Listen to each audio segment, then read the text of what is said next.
Bonjour tout le monde, bienvenue sur ma chaîne journalière où on analyse le Bitcoin. Qu'est-ce qu'il a fait aujourd'hui? J'aimerais commencer cette vidéo un petit peu par un coup de gueule. Franchement, faites attention à tous les articles là qui sont en train de pondre des bêtises à mon sens, mais vraiment des bêtises.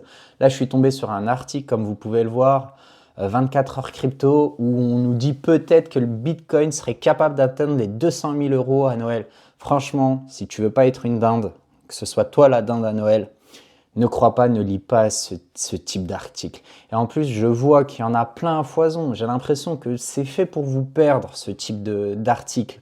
On nous fait croire des mirages, mais en vérité, à la fin, il n'y a pas grand-chose qui se passe. Et s'il y a quelque chose qui se passe, ben, ça ne va pas dans le sens dans lequel on voudrait.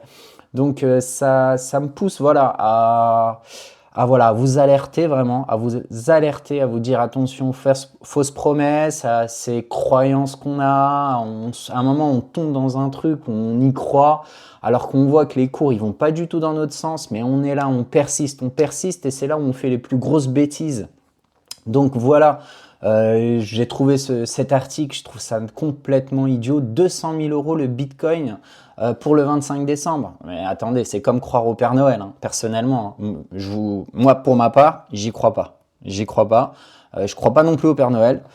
J'ai passé l'âge, j'aimerais bien y croire.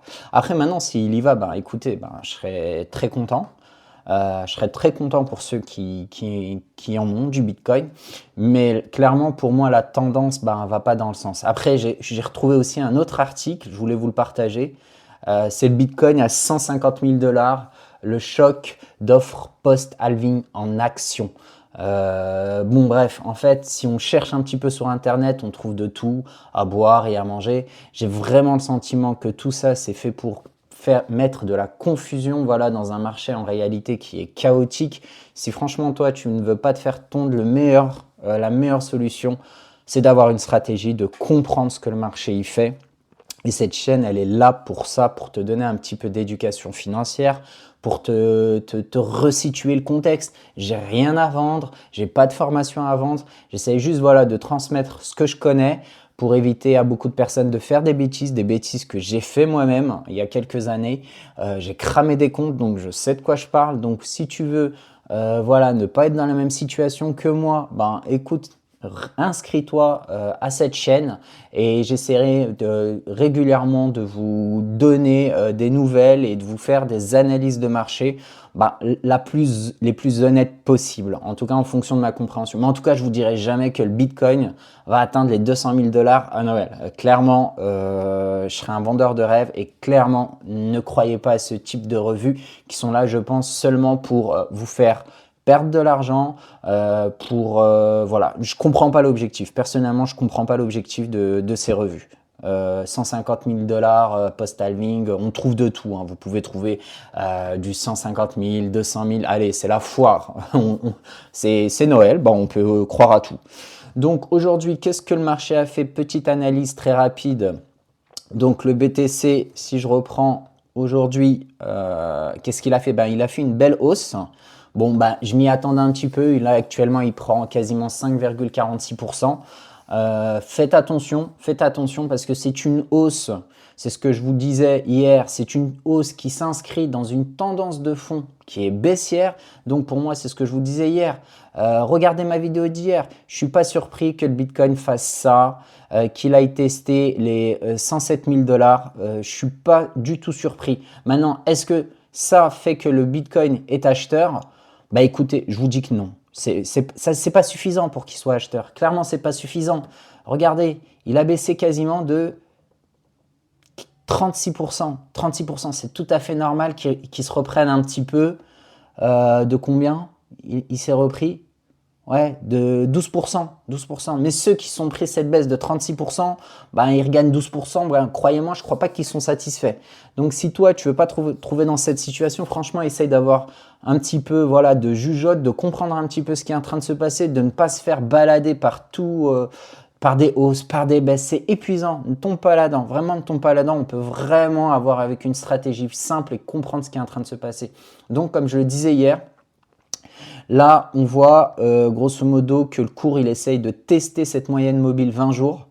C'est la première résistance. On a essayé de la franchir, on l'a perdu, on est revenu. Là, on retente une deuxième fois. C'est pas impossible qu'on la casse.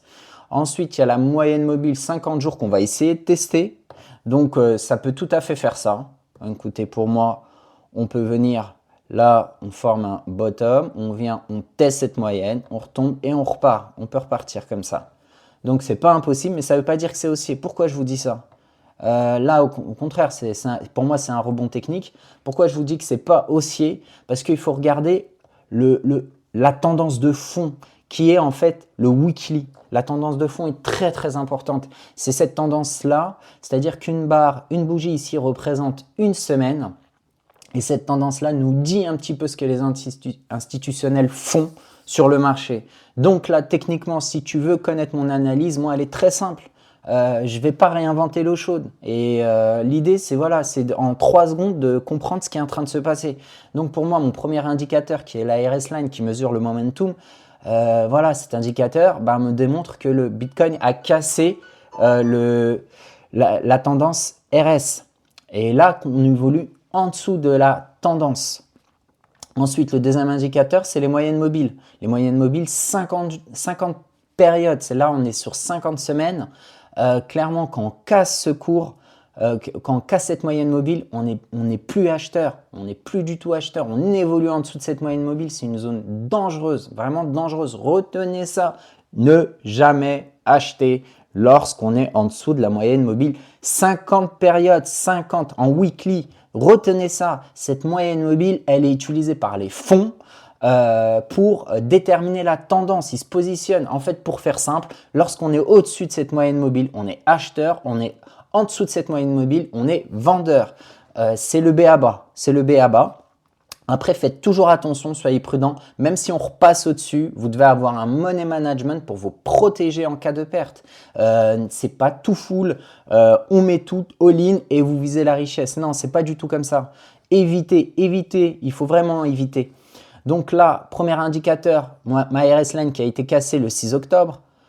Ma moyenne mobile 50 périodes qui a été cassée le 10 novembre et bien sûr le troisième indicateur, le RSI qui lui a été cassé le 10 novembre. 10 novembre, ça y est, on évolue en dessous de la zone de neutralité. Donc pour moi, clairement, même si le Bitcoin rebondissait, ça serait un rebond technique, mais ça ne serait pas un changement de tendance. Là, on vient de former un plus bas. Regardez, là, on est sur un plus bas par rapport à ce plus bas. Donc, la théorie de dos qui indique qu'une tendance haussière est caractérisée par des sommets de plus en plus hauts et des creux de plus en plus hauts, elle vient d'être inversée. Elle vient d'être inversée. Et lorsque cette tendance est inversée, tout simplement, on n'est plus dans une tendance haussière. Là, on est en train, c'est le début, je pense, je peux me tromper, on est en train d'amorcer une tendance baissière.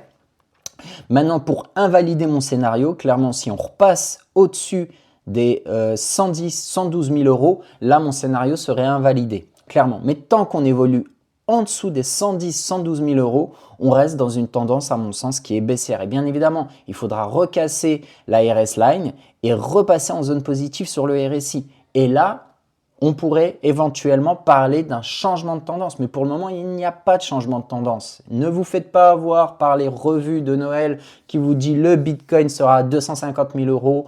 C'est des bêtises. Pour moi, c'est des bêtises. Je peux me tromper, mais clairement, celui qui veut s'entêter, qui ne prenne pas de risque. Vraiment, essayez d'avoir une gestion de bon père de famille.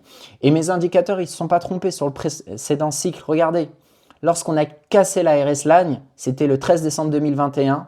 Ensuite, on a cassé la moyenne mobile 50 périodes le 3 janvier 2022 et le RSI, on l'a cassé en même temps, le 24 janvier 2022. Et qu'est-ce qui s'est passé ? Il y a des rebonds, vous voyez très bien, mais on évolue en dessous de ces moyennes mobiles. Et ensuite, la vraie chute arrive.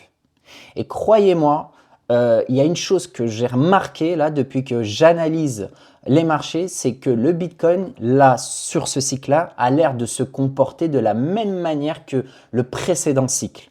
Attention, attention, la baisse n'est peut-être pas finie. En tout cas, c'est mon scénario. J'ai un scénario et qui m'aide en fait à ne pas suivre les tendances, les avis des gourous, des soi-disant gourous. Faites bien attention, c'est ce que je vous dis. En daily, on peut rebondir. Je ne serais pas choqué, on peut aller même très haut. en rebond. C'est pas impossible. On peut tout à fait faire quelque chose comme ça et comme ça. Mais si on atteint les 116 000, bon, c'est un autre sujet. Mais j'y crois pas. J'y crois vraiment pas. Et ensuite, on peut tout à fait venir et corriger beaucoup plus bas. Il faut faire attention. Les baisses ne se font pas d'un seul coup. Le Bitcoin, vous allez voir, la baisse ne va pas se faire d'un coup comme ça. Attendez, hop. Non, on va aller sur des rebonds, des baisses, des rebonds et des baisses. C'est typique de tous les marchés baissiers et tous les marchés haussiers. Regardez, là c'est un marché haussier, rebond, on temporise, baisse, rebond, baisse, rebond. Si vous reprenez le cycle précédent, attendez, pardon, si vous reprenez le cycle précédent, c'était le cas. Regardez. Baisse, rebond, baisse, pareil, rebond, baisse. Et là, on amorce un vrai rebond. Mais là, qu'est-ce qui se passe? C'est ce que je vous disais. On repasse au-dessus de la zone de neutralité sur le RSI. On repasse au-dessus des moyennes mobiles. Et là, on repasse au-dessus de la RS Line. Donc, déjà, ça, ce sont 3 indicateurs très simples à déterminer et qui vous permettent de comprendre le marché dans lequel on évolue, de comprendre le contexte général et l'avis des institutionnels. Parce que c'est pas nous qui faisons bouger les marchés, hein, clairement. C'est pas nous, ce sont les institutionnels, ce sont les baleines. C'est tout ce contexte. Après, dernier petit focus sur le Nasdaq. Le Nasdaq rebondit plutôt bien. Mais je vous le dis, pour moi, aujourd'hui, il rebondit de à peu près de 0,58%. Bon, moi, je ne suis pas très à l'aise avec le Nasdaq parce que, comme je l'ai dit hier dans ma précédente vidéo, en fait, on a baissé jusqu'au 7 avril et depuis le 7 avril, il n'y a quasiment pas eu de rebond. Il n'y a pas eu de correction, excusez-moi. On a pris quasiment 64%. C'est impressionnant. Donc moi, bon, je peux me tromper sur le Nasdaq. Je m'attends à une correction plus importante. Donc faites attention si vous êtes sur le marché américain.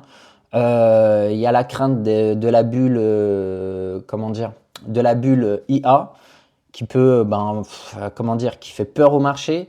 Donc faites bien attention à ça. Mais en tout cas, pour le moment, le Nasdaq a l'air de tenir. Bon, moi, personnellement, je m'attends à une correction. On pourrait tout à fait aller chercher, c'est ce que je disais hier, les 540 points. Et ça ne remettrait pas en cause encore la tendance baissière, hein, clairement. Ça ne remettrait pas en cause la tendance baissière. Donc, c'est mon analyse. En tout cas, portez-vous bien. Je vous souhaite une très bonne soirée et je vous dis à demain. N'oubliez pas de vous abonner sur ma chaîne. Si vous voulez chaque jour une analyse, vous pouvez me proposer soit des actions américaines, des actions européennes que je peux analyser. Je vous donne mon sentiment de marché. Pareil pour le Bitcoin. N'hésitez pas à interagir dans les commentaires. Je lis les commentaires, j'y réponds. Je vous souhaite à tous une très bonne soirée. Prenez soin de vous et de vos familles. À bientôt.